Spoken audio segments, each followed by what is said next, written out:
Meet me at the Musial with Alan and Daniel. We'll talk about the Cardinals all night long.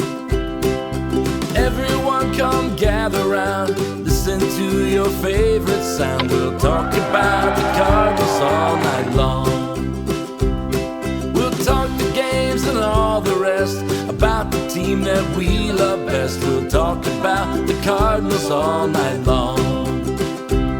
We're gonna talk about the Cardinals all night long.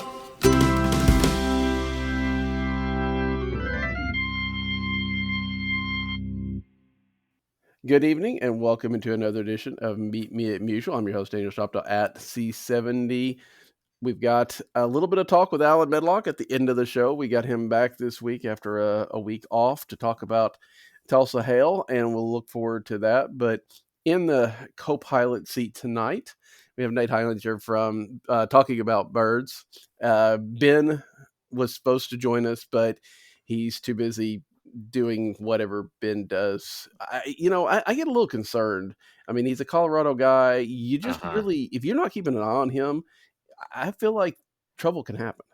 I just assume at some point he's going to get himself trapped in one of those big snowballs, like cartoon style, with his legs sticking out and his arms sticking out. He's going to roll down a side of a mountain and we're never going to see him again. I mean, I hear that happens to everybody in Colorado at least once in their life. It's the leading cause of death in Colorado, from my understanding. So it seems inevitable. Yeah. I mean, much like you survived, though, not wandering into caves over in Malta or wherever you were. So yes, maybe it was a close call. Yeah. But I did manage to avoid death via catacomb. Well, before we get talking about the birds on the field, let's talk about the birds of the podcast real quick. Y'all are going into your third year of every week. And I mean, I do a lot of shows, but I don't do every week. So that's some really dedication right there. Yeah, thank you. Yeah, this is we just released episode 112 yesterday on Thursday, and we've managed to make it 112 weeks in a row. Now, I've missed a few, he's missed a few. You have been very gracious to join the show in my place a couple of times. So I won't, we're not perfect as far as complete attendance, but we have managed to put out a show every week for 112 weeks straight. I don't know why we, feel such a commitment, but here we are, and we've had a good time doing it so far. Well, and it's been a lot of fun. And I think that, and again, and I'll do the plug for you because I know we'll get around to it eventually. But joining the Patreon and having your bird score. I mean, I have the 2 Discord servers, and you're in both of them, as you know. But it's a lot of fun to be over there and talk about the game or talk about what's going on, and in a place where you can actually get into the conversation versus the hot takes flinging around on some other social media. Yeah, and I enjoy your Discord as well, though I need to be more active on it. But I'm more of a lurker in yours. There's a lot of outside baseball talk going on in there too. But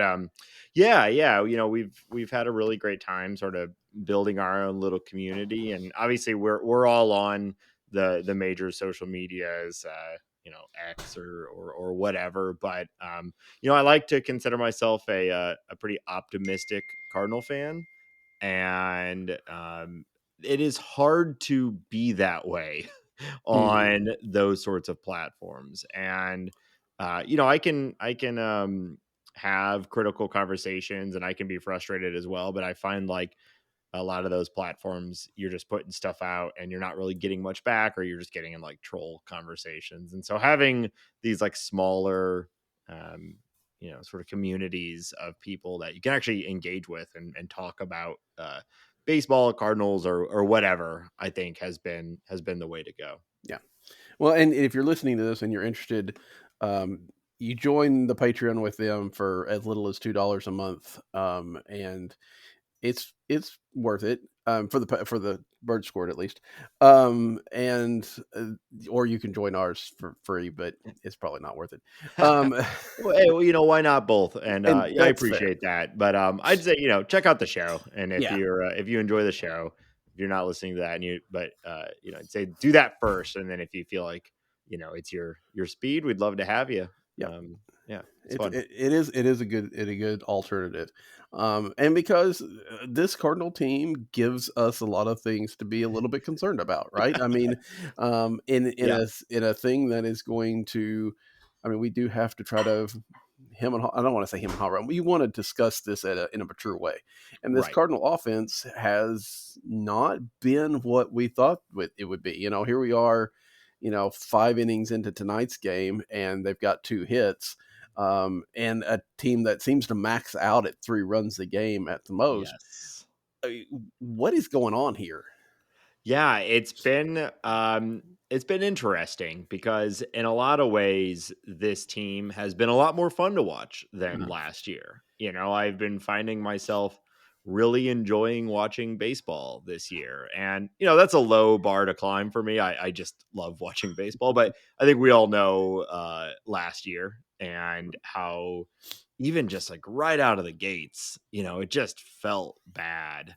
And this year I'm feeling a lot more, it's just been a lot more fun.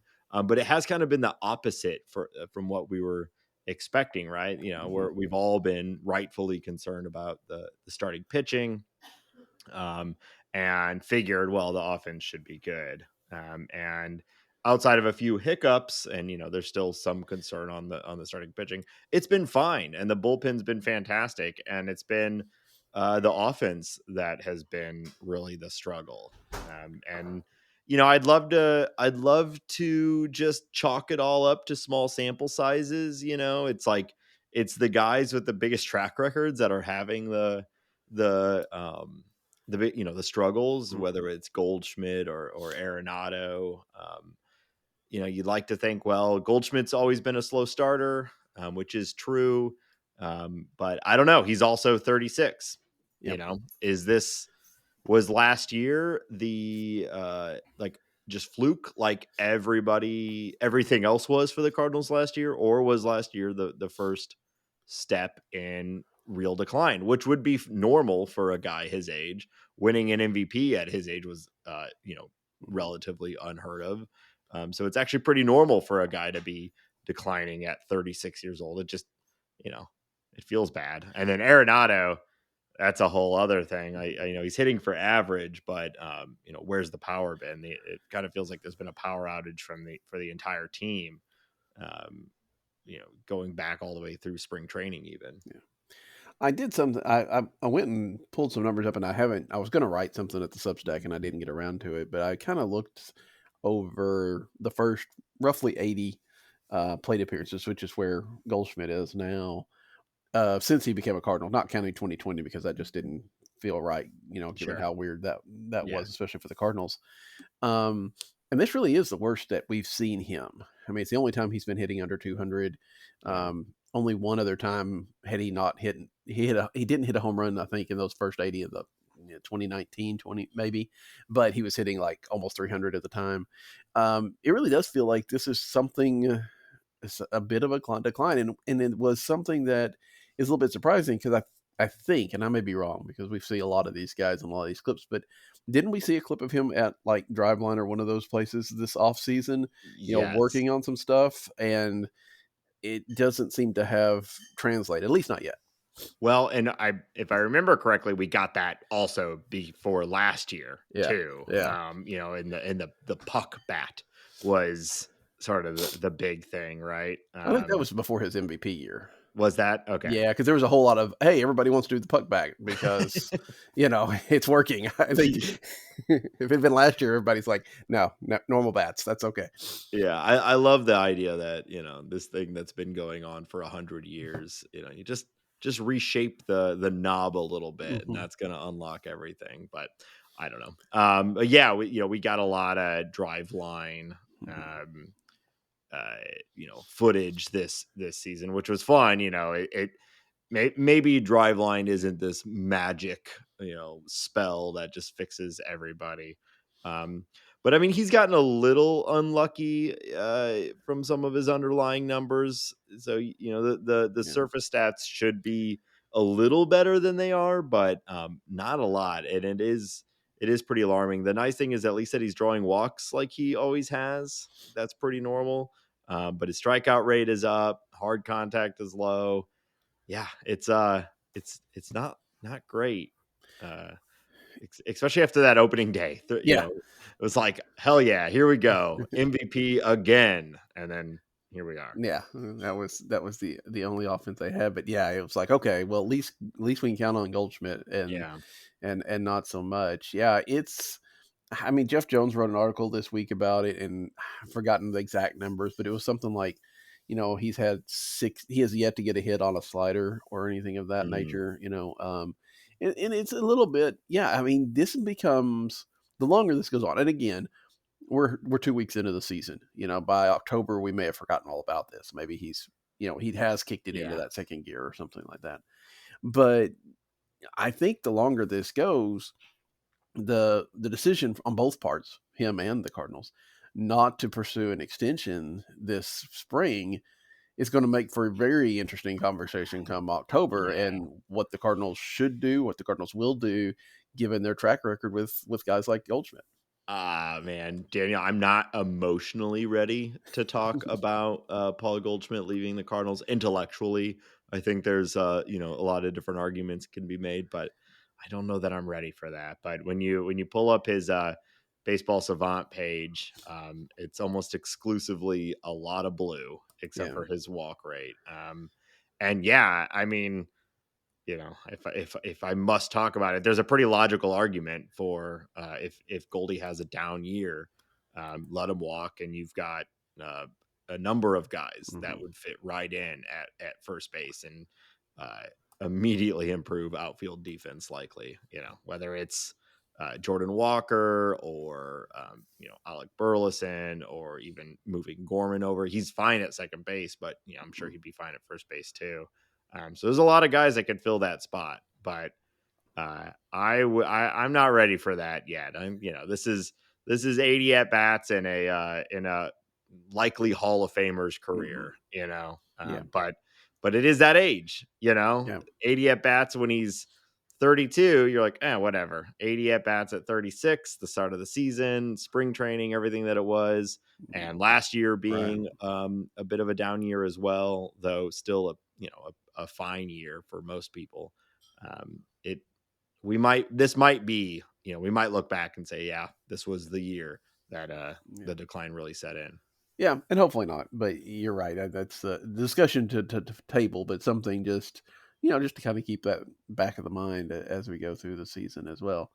Yeah. Um, as you say, Nolan seems to be coming out of it a little bit, but you're Yeah. right. The power is not completely there, but he's not. I mean, there at the beginning of the season, it felt like he couldn't buy a hit with a runner in scoring position at Right. all, and that has been a little bit better since the trip through Arizona and Oakland, I think. Yeah, he's making better contact. The underlying numbers look a little bit better, at least compared to Goldschmidt. His walk rate is slowly inching up. He's not striking out a lot. Mhm. That's always been a hallmark of his thing, but he's also he's just making weak contact, and it's not like him. So, or at least not the 10 years before last year. Right. I at at this point, I'm almost more confident in Arenado being able to turn it around and return to what we are used to than Goldschmidt, only because of that sort of age and where we're seeing the underlying metrics already. But yeah, it's not great, and I think it really is the source of why the Cardinal offense has struggled so much, because they're the heart of it, right? Yeah. Because there have been some good performances from this offense. Yeah. It's been like Masyn Winn, or Contreras or Ivan, and they're separated and at the bottom half of the lineup. So uh, it's not great when you're 2 and 4 or 3 and 4, or however it's lined up, are sort of the black holes in the Yeah. lineup. Well, and then you had, Contreras has had his moments, obviously, but he was out for a few days with that Right. hand injury, and Herrera filled in admirably. To the discussion, a point that I know y'all have talked about how do you juggle both of those guys. There's an argument to be made for DHing one and letting one catch, but then how do you worry about somebody getting worn down because they're not necessarily getting complete days off. I don't know. I think it's a very interesting approach to take that they have put them in the lineup together at least more than once. Well, my take is that any self-respecting Major League Baseball team has at least 3 catchers on the squad at all time. You gotta have as many catchers as possible. Yeah. I mean, frankly, Ivan has been, one of the best hitters on the team, and I think deserves to be in that lineup. I know it's a little clunky, throwing in having a catcher in your DH and then your catcher, but he needs to be out there. I think they obviously have to find that workload balance. But Wilson Contreras was already going to be a guy who is in the DH spot more often than at least we as Cardinal fans are used to from the catcher position.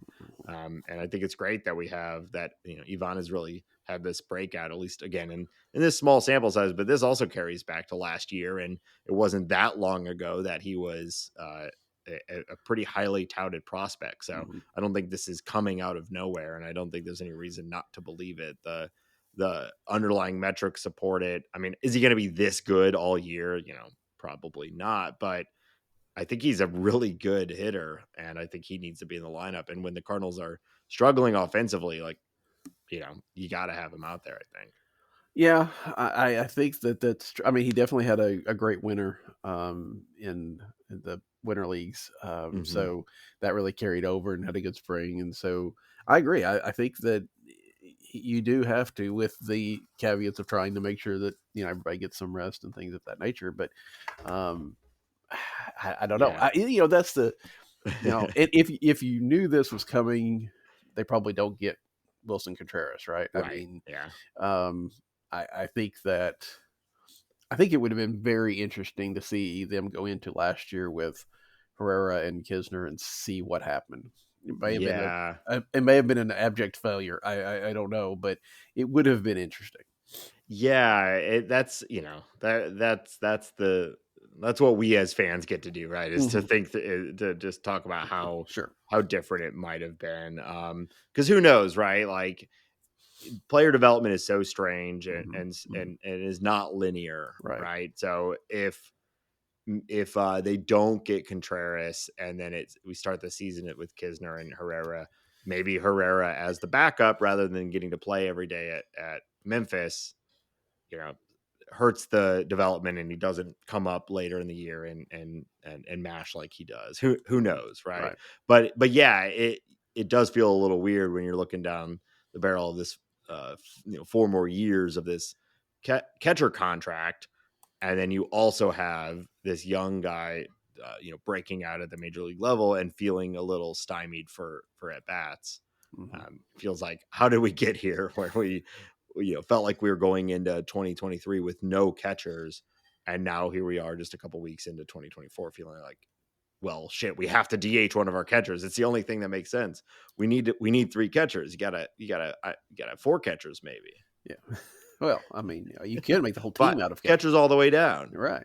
I mean, it works. It's fine. That's not a problem at all. Yeah, I mean, granted, you go into, when you're making the decisions on Wilson Contreras, you're not expecting, 2023 to be as terrible as it was. Right, so, you're thinking you're going to be a contending team, and you really can't run that out there. If you thought it was going to be like that, maybe. Well, we would have all, there would have been a Cardinal podcast riot, which, I mean, would have gone nowhere and probably just been me spilling my water or something all over my computer. But, imagine them going in after the off season of last year, which was exclusively, we are going to get a better catcher, right? And they did. And I really like the Wilson Contreras signing and still do. I'm glad he's a Cardinal.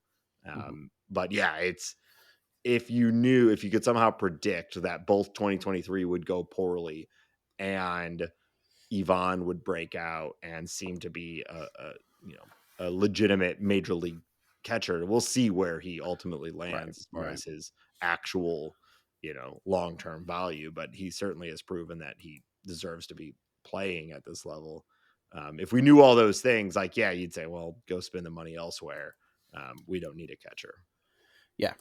Yeah. I mean, yeah, there was that argument of, maybe going that direction but then again, the Cardinals didn't go out and spend anywhere else. So you're not going to spend anywhere else. You better at least bring in something. Well, you see the aging starter market in the 2023 offseason, I don't think was as robust as it was in 2024. So you really they had to, keep it in the chamber ready to go out, and, you got to save the money for the late 30s starting staff. Yeah. I mean, you had Adam, who was 40, and you kind of felt like that was almost like 230s, kind of in there. So, bonus points. So, I get that. Little did we know he was too focused on his country album. Yeah. Well, I mean, if you're going to write a good country album, you have to have pain and heartache in there. So, he had to get ready. That's a great point. Yeah. Katie. I never thought about that. I don't want to make fun of Adam Wainwright. I love Adam Wainwright. Yeah. Oh, wait, yes. I do. I absolutely do. And I'm glad he's doing what he's doing. I mean, everybody, if you had the opportunity to do something like that, I think we all would, right? I mean, if we, were successful in one field. Did you listen to the album?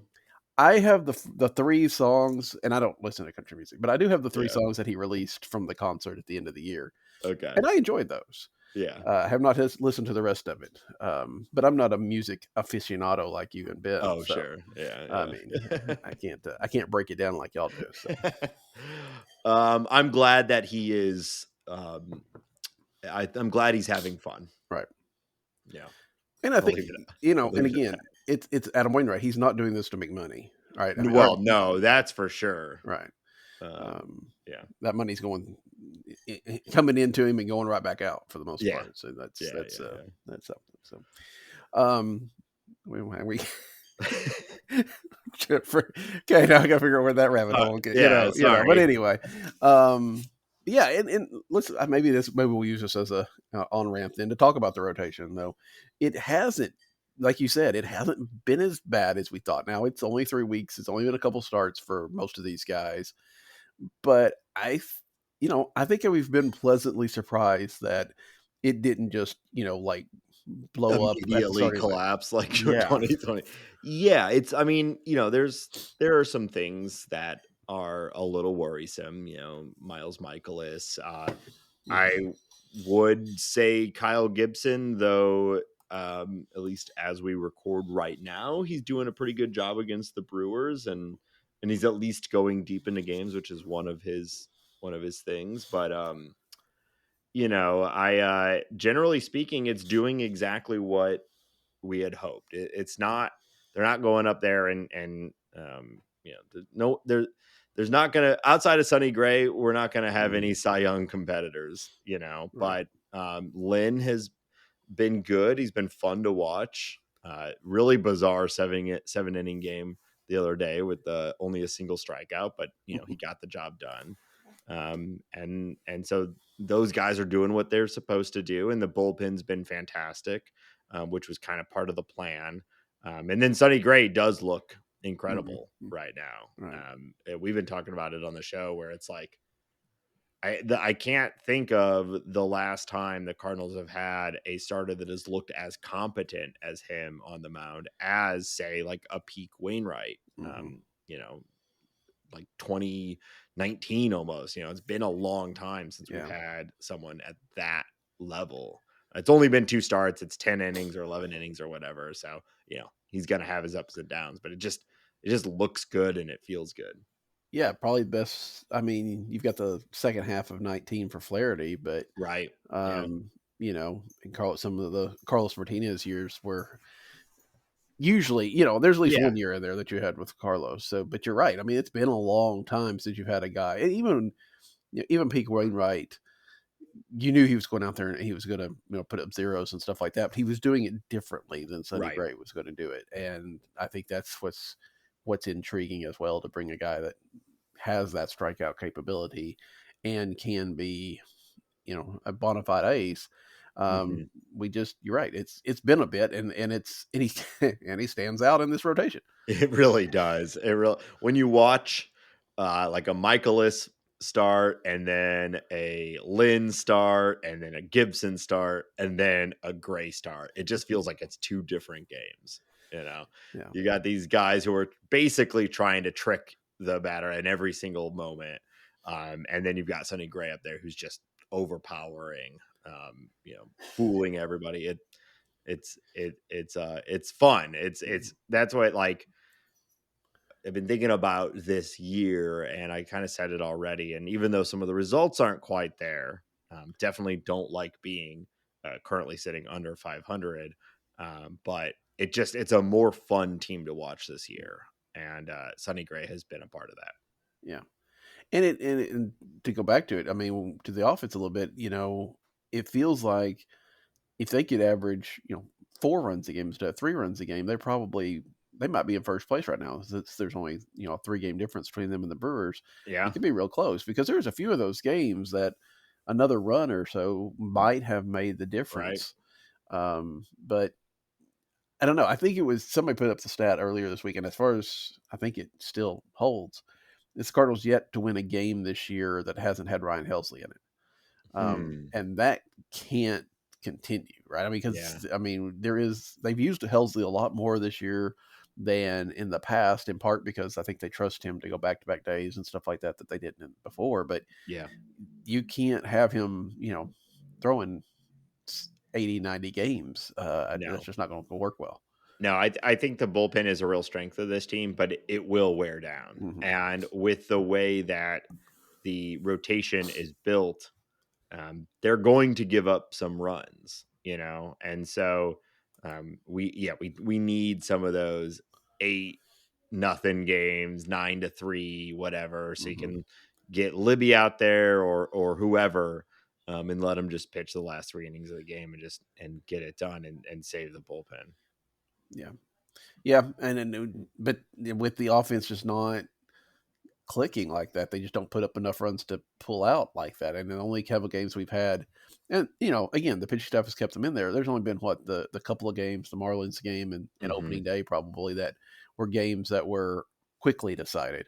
Right. Everything else has been tight baseball games, which is probably another reason why this year feels better than last year. Yeah, because last year, so many games that were done by the second inning, it was like, okay, we're done.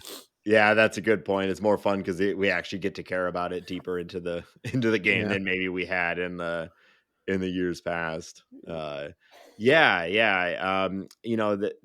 because it has been kept close, and we have had a few comeback wins, but of course we've had a few late heartbreaks as well. But yeah, I mean, I think you're right. Surprisingly, it is the offense that is the most worrying.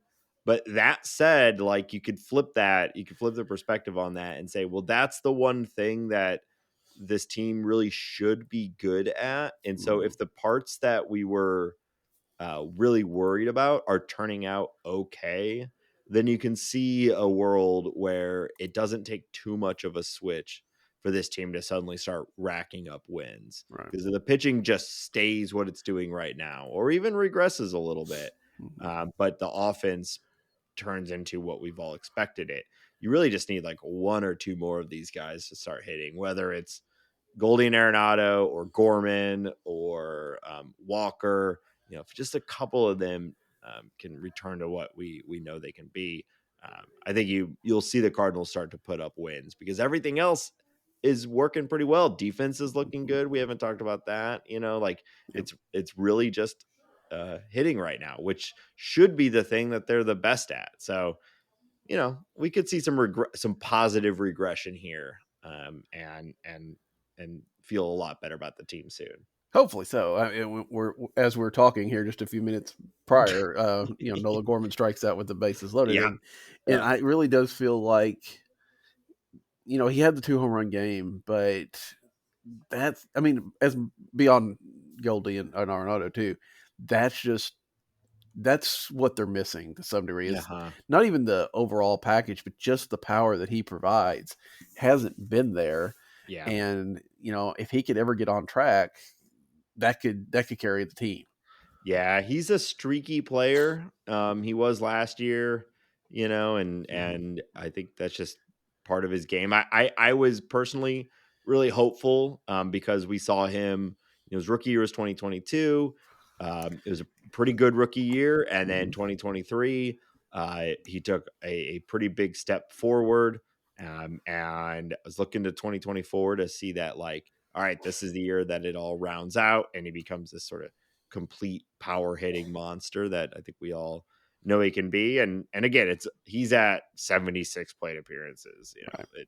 It should be ultimately a pretty small amount of his total plate appearances, but right now it doesn't look like he has made that next step into that basically bringing more consistency. He does have some pretty good underlying metrics. His sweet spot and barrel percentages are looking good, but he's just striking out too much. And that's what you get from these sort of low batting average, high power guys. That streakiness. Yeah, it's funny. When you said the strikeout rate, somebody put up a picture of the White Sox batting lineup, which is terrible.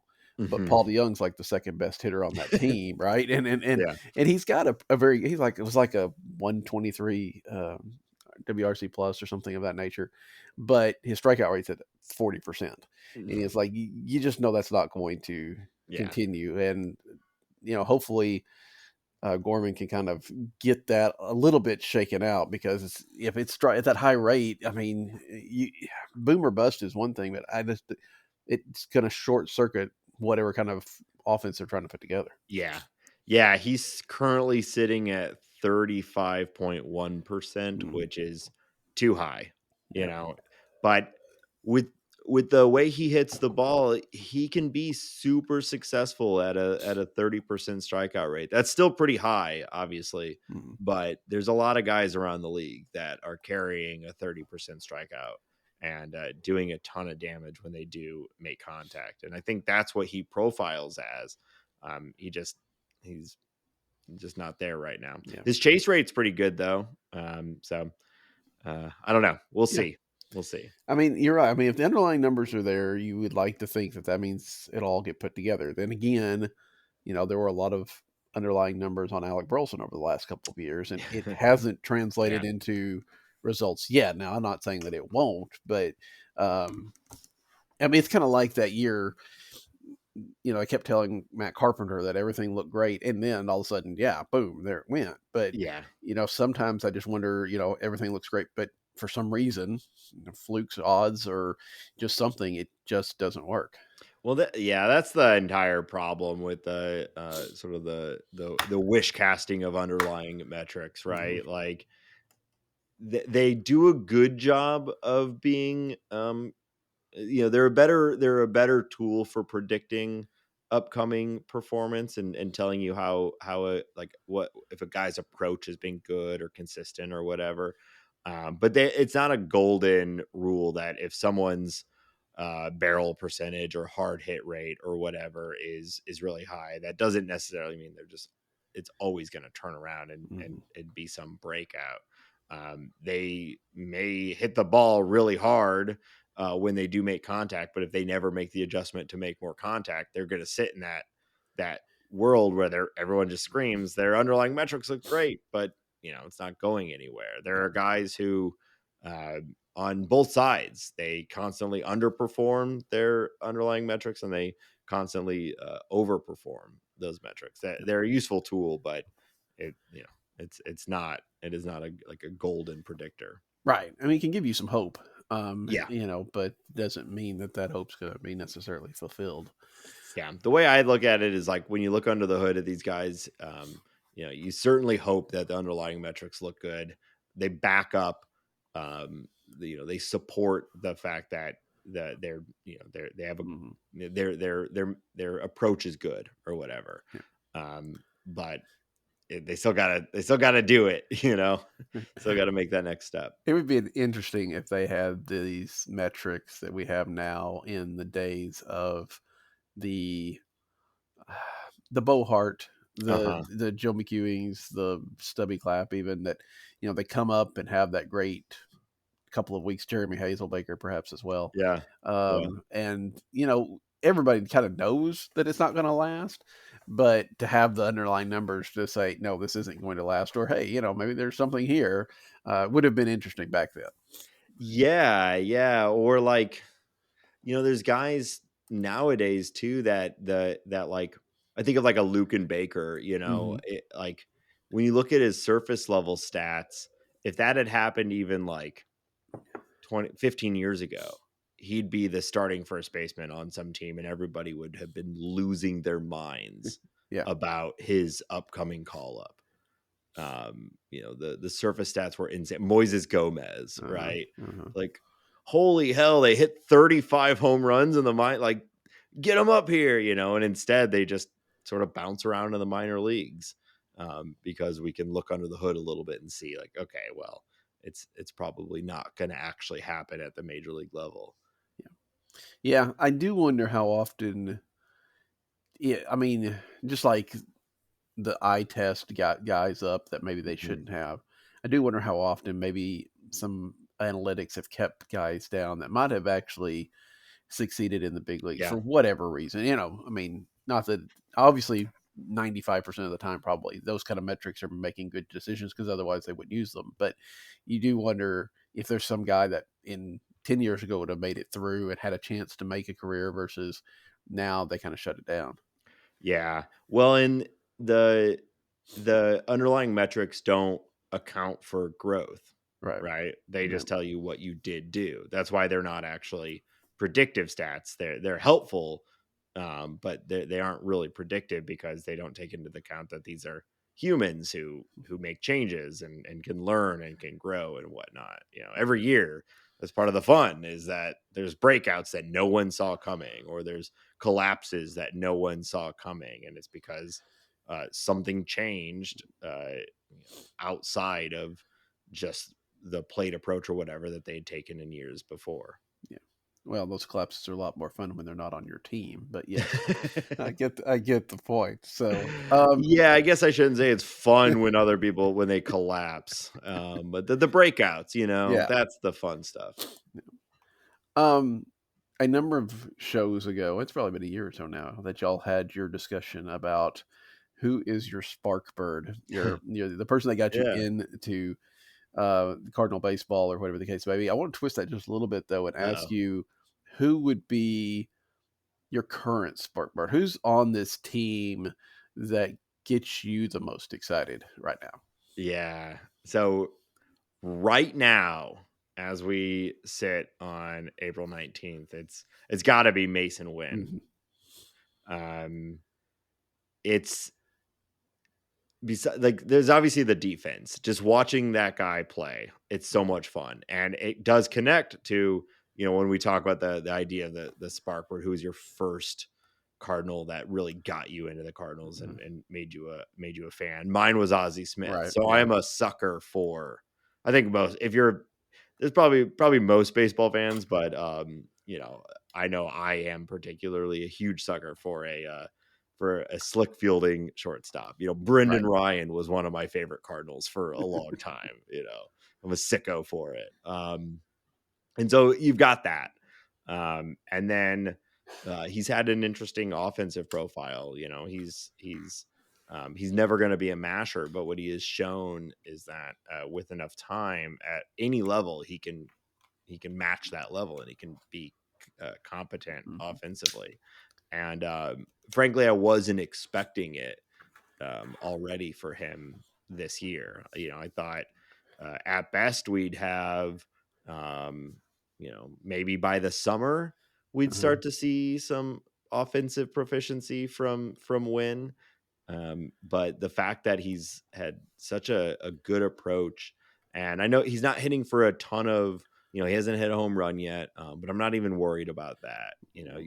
You're looking at that that approach and that comfort. Last year, he looked pretty overmatched.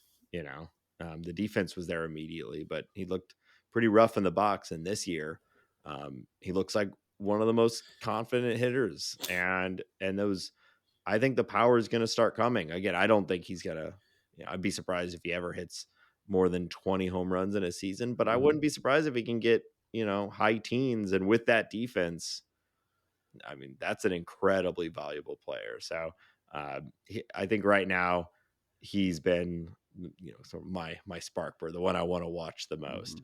Coming into the season, it was Walker. I'm still a big Walker guy. I know the struggles are there. It is what it is. But I'm a big believer in Jordan Walker. Yeah, I think that's, I mean, like you were saying, development isn't a straight line. And so even though he had a good year last year, you would have thought he would have come in and taken a next step. But, it's not too surprising. It's not unheard of for players to come in. Hey, there's a reason it's called the sophomore jinx, right? I mean, there's sophomore slumps and things of that nature. It's not too surprising. It is a little bit frustrating, I think, though. We're seeing him do the same things that he was doing at the beginning of last year that got him sent to Memphis for whatever that was, 2 or 3 weeks, just not getting the ball in the air. Maybe that turns around, and hopefully it does, but it feels like that's the key for him to unlock what he's got. Well, and we saw it, the last month and a half of the season, he was pretty incredible. So we know he can do it. Whether it's mental or mechanical, who knows? But I have faith. I mean, the dude's only 21. Most people at that age are still in the minors or getting drunk at bars or whatever. So or both, right? Probably both. So, I like, he's the youngest one of all of these guys, right? And he's got the highest ceiling. He's got the highest expectations. And I think that the Cardinals have done a pretty bad job traditionally at developing players and communicating and everything. And I really hope that he's not falling into that same sort of history. But I know I keep returning to this. It might be obnoxious, but he's got some good underlying numbers, Daniel. So he is hitting the ball really, really hard. It's just he needs to lift it a little bit more, and he's striking out a little bit too much right now. But I think it'll come. I'm sure it will as well. But it is a little bit interesting to see like today's lineup is that I don't think we'd ever would have expected Jordan Walker to hit 8th. No. Right. And it makes sense. I mean, I'm not criticizing Ollie for the lineup or anything like that. It's just that's what we've seen this year for him. He kind of needs to kind of get something going, and maybe that means shifting down the lineup. Just like the way Masyn Winn is going, it might get him, up in front of some of these big bashers so that there's somebody on if they do happen to run into one. Yeah, you've got Gorman and Walker going down the lineup, and you've got Masyn Winn going up it. I don't think we saw that coming at all, and that's in one part because of Winn's strength, but it's probably more so because of those guys struggling. And then we've got Victor Scott II, which great story in last year, great story in spring. Wasn't supposed to make the team, but the injuries obviously have forced their hand. I know y'all talked about it. It does feel like at some point in time, whenever the next roster move comes, he is probably the one that goes down. Yeah. But given the dearth of center field options and the fact that they don't really seem to want to use Newt there, at least not yet, it becomes difficult to, do you carry just the one center fielder of, a Siani on the team, or, does he wind up getting carried along just because they have to have him? Yeah, it certainly seems like at this point, I really thought he was going to go down when Newt came back, and the fact that he did not makes me think they're just waiting for Carlson. And they've clearly just made the choice of, we like him defensively. We're going to let him struggle at the major league level, and we'll see what happens. But yeah, it's been pretty rough. He's, defensively, he's been fine. he's not been crazy, like particularly excellent out there either. He's been fine. And then offensively, it's been pretty rough. But yeah, I mean, there's you can start Siani. I kind of lean towards just starting Newt and just hoping that the offense carries the team. But I think we all remember how rough it was last year, just with having bad defense in the outfield. And it was part of the like the cascade of shit from last year, where we had bad starting pitching that was made worse by bad defense. And I think they really want to avoid having a slow moving outfield like we had last year. Yeah, and there's also possibility. I mean, obviously it's a different situation, but Matt Carpenter is probably going to be back here in a few days, and somebody's going to have to go to make room. It may be that they have to do that just because there's not. I don't know that there's any other real option except for it's either Siani or Victor Scott, because I mean I think that's your only possibility. This bench is weird. I don't know. Can we? I was thinking about Matt Carpenter, and it seems to me that the IL might be the exact right spot for him. I mean, I love Matt Carpenter. Everybody does. He's one of my favorite of all time, and I think he's a Cardinal Hall of Famer, and I can't wait for that day. But they said so much that this is a clubhouse signing as much as it is the on-field signing. So this seems like the best of both worlds. You get him in the clubhouse, and we don't have to have him on the field. I know he had a pretty good spring, and we know what Pujols did. It can happen. So I'm here for the Matt Carpenter renaissance. And we know we could use the offense, but I don't know. Let it ride a little bit longer, I guess is what I'm saying. Let's get closer to Carlson being back.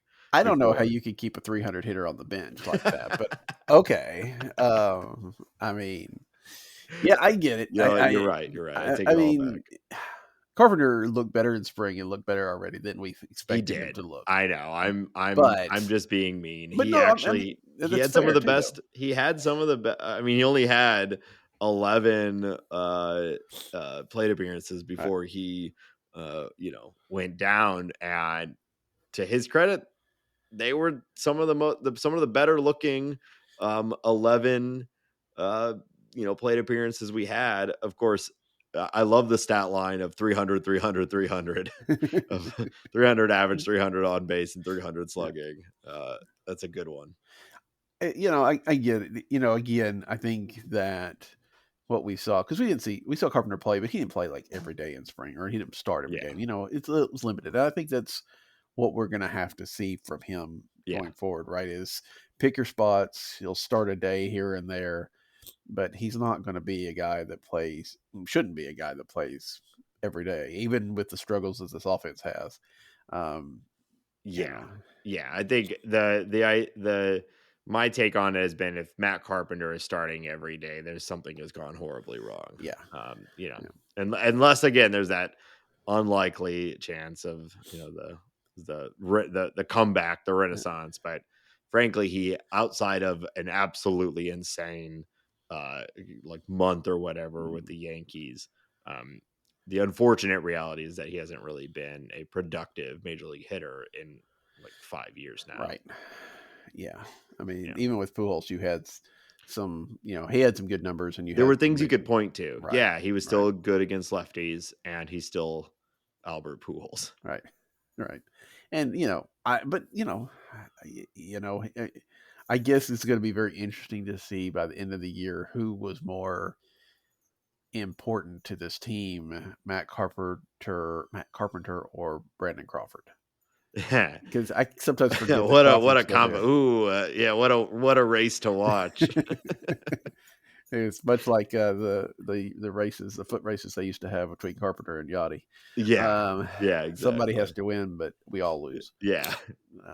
But yeah, it does feel like, I mean, I know we've seen Crawford here and there, but it does starting to feel, especially with the way that Winn has taken over the position, that it might have to wait till Tommy Edman comes back, which may never be never. Who? There's a guy. They keep saying some sort of prospect, I think, because I don't Yeah. remember. Okay. But because there's nobody necessarily else to play shortstop, but Yeah. you do wonder that as soon as there's somebody else that can do that, whether that might not be the end for Crawford, because it just doesn't feel like.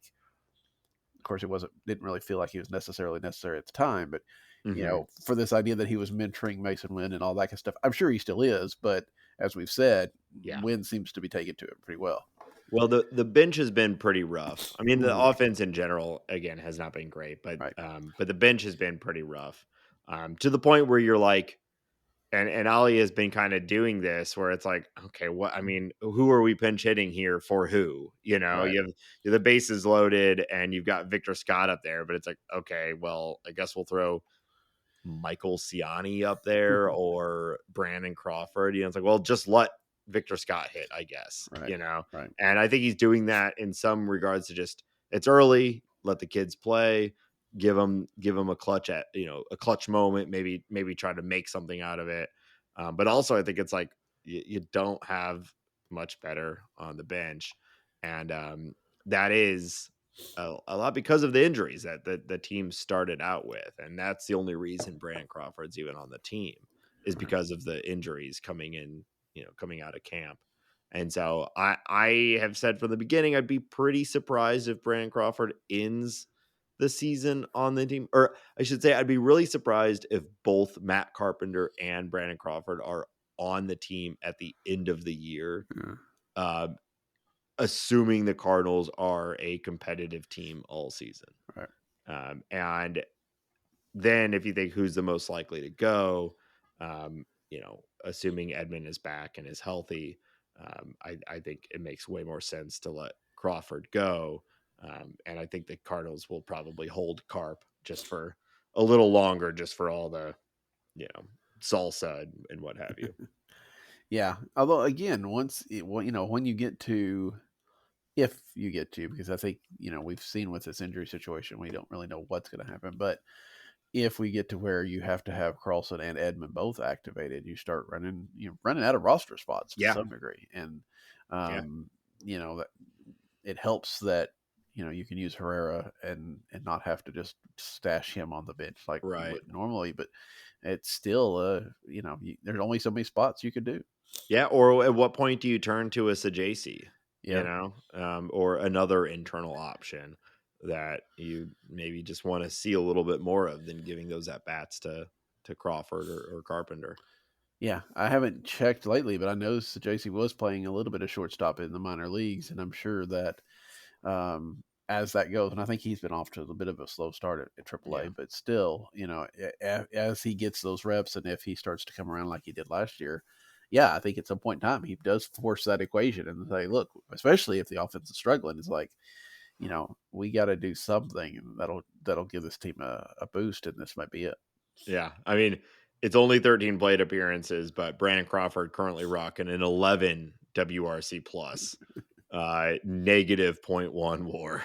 Yeah. So, I don't think it's going to be too hard to make that cut once you have really anybody that is worthwhile. Yeah.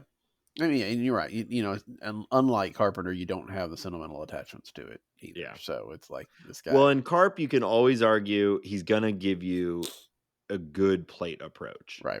It's unfortunately it hasn't turned into much power anymore, but he still draws walks, he puts the ball in play. And so, I'd rather have him go up.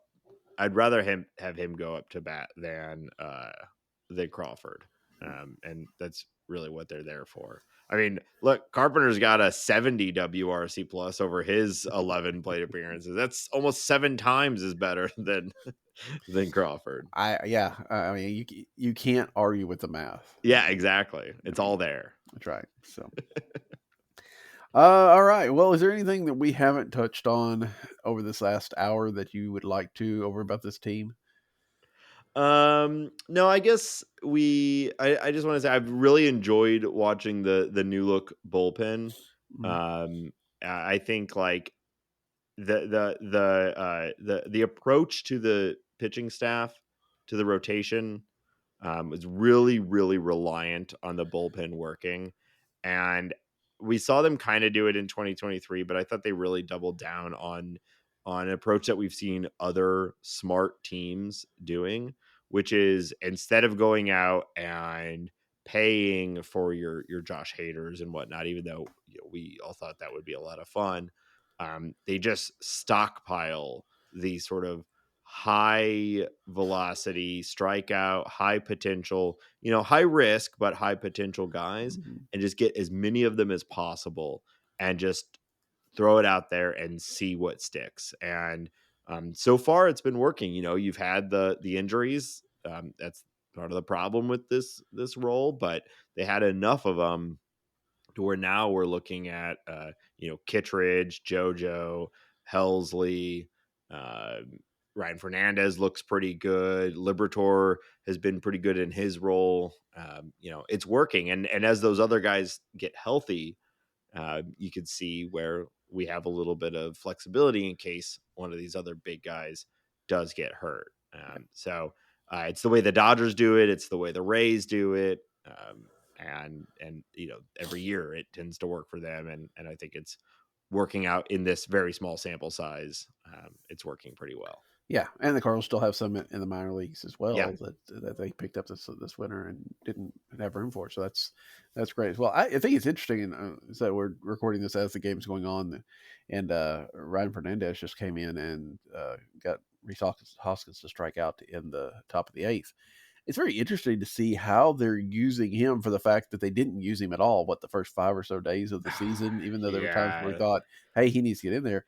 And now all of a sudden he's shifting into, he's not like the 7th, 8th, 9th inning guy with a win, but they're going to him. That's a high leverage situation. Right. Yeah. Down by 1 at home, going in a big at bat against Rhys Hoskins. Yeah. I mean, man, there's like the one decision that I'd love to know more about. And if you could redo, I really don't like nitpicking bullpen usage, especially like this early, but going to John King in that game, when Ryan Fernandez was out there, obviously very easy in hindsight to make a different decision, but just felt bad going to John King in that moment. I mean, there were reasons, but I also think that kind of like you were saying earlier, you put him out there and see if they can do it, and he didn't, and that he got sent back to Memphis, right? I mean, and they was like, okay, we figured that it's not been like we've seen in the past where they kept going to a guy, even though it was just obviously not working. It seems like, especially like you're saying, with the different options that they have, they don't have, they can pull the trigger a little faster. Yeah, the bullpen, everyone wants you want the established 9th inning guy, you want the established 8th inning guy, and that's all well and good. But outside of that, it's play the hot hand,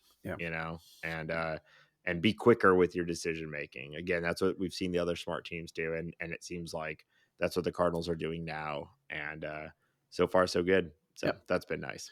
It has been, and hopefully they rally this, come back here. But even if not, still early in the season, and yes, you still feel like you want to take this series with the Brewers because you're not seeing them as much anymore.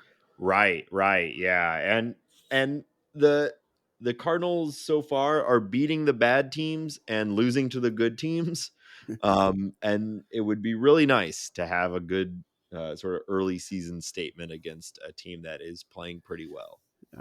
Yeah, it would be, but we'll have to wait and see how that works out. Yep. Nate, it's been fun. Again, everybody go check out Talking About Birds if you haven't, but you probably have. And thanks for joining me. Yeah, absolutely. Absolute pleasure. It's kind of nice not having been here. You know what I mean? Yeah, well, it probably works out pretty well because next week I have Ben and Ben. I have the guys from Cardinals off days. So there's too many Bens in Cardinal fandom. But being that my son is a Ben, I can't really argue too much as well. So see, okay, there's one good Ben. I don't know the other Ben. I don't know the other Ben Cardinal podcasters as well as you do, but at least the Ben that I interact with. There you go. Yeah, I mean, y'all definitely have a wonderful relationship. One way, either going to kill each other or you're beginning to like each other. So that's the push-pull nature of our podcast. It's the drama that gets us through every week. That's right. But yeah, joking aside, I love doing the show with him, and we appreciate the support from you, and you come on our show, and I know he wishes he were here too. So we'll have to both come back sometime soon. And, absolutely, and be on the show. And yeah, thanks again. Yeah, I'm sure before the end of the season, end of the year at least, you'll be over here and I'll be over there, and people will get tired of it. So, all right. Well, and like I said, next week, Ben and Ben from Cardinals Off Day, we'll be recording on a Saturday, so it'll be a little bit longer gap. But until then, for Nate, I'm Daniel. Good night. Alisea, the second for one, the double play. What a double play by Ozzie Smith. Mercy. Good evening. We're welcoming back to the Coach's Corner Alan Medlock. Coach Medlock was out of pocket last week with the Celebrity Home Run Derby, I assume, if you're involved with this. Did you put a few over the wall? Well, long story short, we sat out there and waited for it to get rained out. Well, that's my luck. I'm like, man, yeah. So that's how that. I will tell you this. That has been Hale baseball for about the past 2 weeks. Really? Not a lot of luck. Well, let's talk about it. We do have 2 weeks to kind of catch up on, and if when we left you, I think you were getting ready to get into this part of the schedule that you felt was going to be pretty competitive for you. So what has happened over the last couple of weeks? Not a lot of good. We're on a little 7-game skid right now. We let a rival come back and beat us, and it really gut punched us. And we've had a hard time getting up and getting the energy to play. Had a few leads, we've lost it. That's unfortunately one of those situations to where at a school that hasn't won a whole lot, it's hard to learn how to win. Mm-hmm. So we're in a rut right now. We lost against a very good Inola team. It was 1-1 in the 6th. They came back, scored some runs on us, beat us 9-1. You get beat on baseball plays, you're okay with that. Right. But then you turn around and we had no energy the next day, and we gave up 16 runs against another Tulsa school. It was kind of tough to swallow. Just they went out and lost a tough one out of the outskirts of the area. And then tomorrow we play another TPS team, which in theory we would be the favorite. But we'll just kind of have to see how that goes. Hopefully we can kind of get off the mat a little bit and see what we're made of, honestly. Yeah. So, I mean, what can you do to kind of shake that? Is it just one of those things that it's not much you can do until they actually pull out a win? Yeah, 100%. I mean, it's one of those as we reach the last 2.5 weeks of the season. It's one of those where you need to be able to close one out, prove to yourself that you can close one out, and just rebuild for the next day type situation. Because it's one of those things to where how baseball is. I bet we've probably had 20 numbers against us this year that just, float around and whatnot. And the difference between that is just a kid that just refuses to strike out, to where our kids haven't understood that kind of concept yet. And those are the differences in the games as you get going. Your inexperience really shows a little bit more. You knock off a few of those wins early in the season and you don't get as exposed. But right now we're really getting exposed because it's tough to say, because we're getting exposed by our lack of experience, which we're gaining, but it still will beat you down a little bit. And after a long losing streak, it's really tough because you're emotionally and physically exhausted, but you have to play the next day. Yeah. One of those type deals. And it's just where you are right now. Until you break through and show that you can compete, you just really have to dig in and stay positive. I've always kind of thought that high school sports have, that is a problem, right? Because by the time they learn how to figure this out, they're seniors and they're gone, right? I mean, you've got to figure out how to get it to them early. And if you have a good enough crew, of course, then maybe that younger group can learn. But, if you're still trying to figure it out in your juniors and seniors, that's difficult. Well, and that's the issue we have at TPS. I mean, that's like I said, most kids don't get their first glove until they come on and they join the team as a freshman, and that's in and we play in a division that's historically very, very good, and it's a bunch of kids that have been playing together since the third grade. You know what I mean? It's very, very uneven. So to keep your head above water says a lot. To keep kids out there wanting to play says a lot. And ultimately, the win that you have at a school like ours is you want to keep them engaged, you want to keep them fall in love with the game, and just you have to be patient to see how things work out. So yeah, it's tough. It's tough. It's tough at a high school environment like ours, where the clock starts the minute you get on campus, where a lot of these other kids have 6-7 years experience and 1,000 games before they ever play you.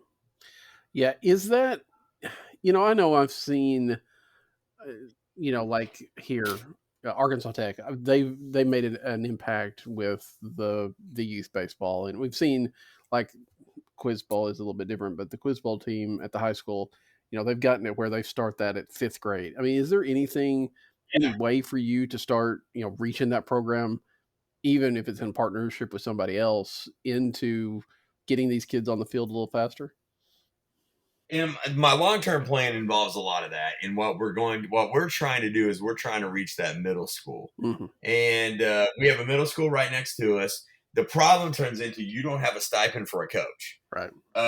So you're doing it, the long hours that we work now, you have to incorporate that and basically do it for free, which is almost impossible.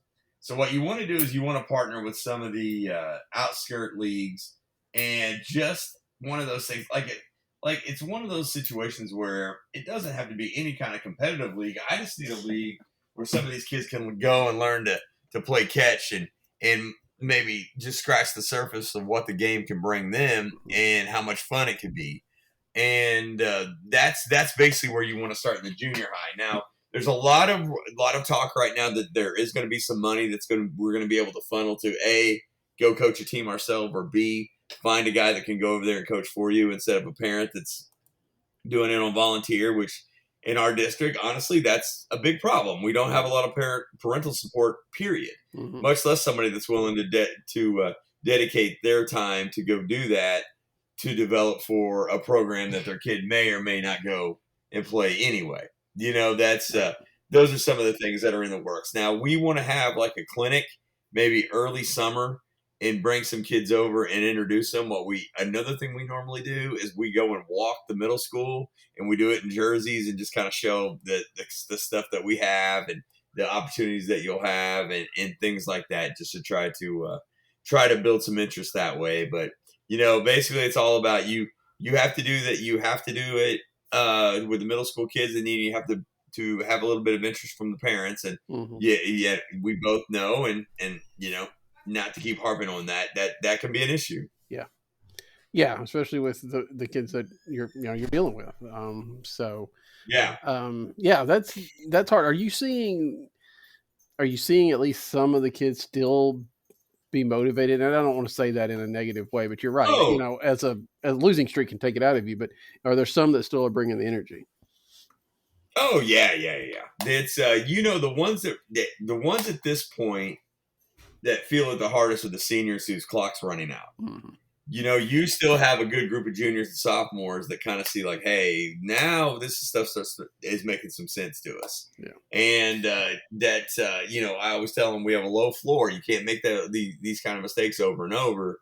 You're going to have to turn it at some point. And you can just tell, like, we're going to start a freshman tomorrow who is a great kid, probably not physically ready for high school baseball, but he's one of those that I feel like he is going to be a guy that will be at this level by the end of his sophomore year, to where he learns the game. And I feel like you just get one kid like that, things are going to start turning for you. Yeah. And I think that's kind of where we are. It's those small battles. Keep those guys motivated.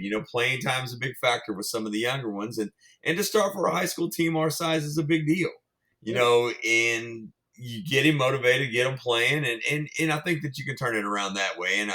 And I can't, these kids still show up to work every day, seniors through freshmen every day. And that's one of those things that's just, you feel fortunate because you hear the cliche line that sometimes it's the best part of your day or the best part of their day. And I think that our kids epitomize that. Yeah. Well, that's good. So I'm guessing this kind of losing streak has put a bit of a damper on some of the goals that you had at the beginning of the year. A little bit. We blew our chance to be a 3 seed in a tournament. We're going to go in as a 4, and we're going to have to hit the road per usual. And it may have to be a long trip, but to win that first one, you're going to have to beat somebody regardless. So we're kind of at we're still excited to go out and play, and our best baseball is in front of us. And if you get hot and things start falling your way, you never know what happens. So we have a season going. One of our goals is going to be hard to reach, but our other 2 are right there, and they're this is the part of the schedule I knew that we could make up some ground starting tomorrow. Wow. And hopefully they will. You got a player of the 2 weeks since it's been I'm going to pick a kid that he's one of my favorites. He is his name's Aiden Massey. He's a senior. He's been an outfielder for me for the last 2 years, and he really improved. He's a kid that bought into doing the field work when I was still doing the men's league. He came over and he would do it as a job for me, and he loves it. He gets out and does it. Well, what he did this year is he put that hard work into becoming a catcher because we didn't really have many options, and he's been our starting catcher all year. He's cut down on his strikeouts to less than 5 throughout the season. He's moved up from, we didn't really know what we had in him as a bat, but he's hitting he's hitting 3 and 4 hole for us, depending on how we make the lineup up. But I'm really proud of him. I'm really glad how far he's come. And he's one of those kids that he never hangs his head. And I know it's been tough on him, but he's done a heck of a job for me. Yeah, that's always good. And you're right. That's the kind of kid that's going to stick with you even well after they graduated. So that's pretty cool. So you've got a game tomorrow. And how many you got this next week? We have 1 tomorrow. Then we have 5 next week. Right. So it'll be a big week for us. They're all Tulsa Public Schools teams, and we think we can make up some ground. So we're excited about it. The end is near, but I think that we've walked into the nice weather, and then we find out our playoff seeding in 2 weeks. Okay. Well, it sounds good, and hopefully things turn around starting tomorrow. So good, I appreciate it. Good talking to you. Oh, absolutely, man. St. Louis fans are one of a kind, and you'll always be in this heart.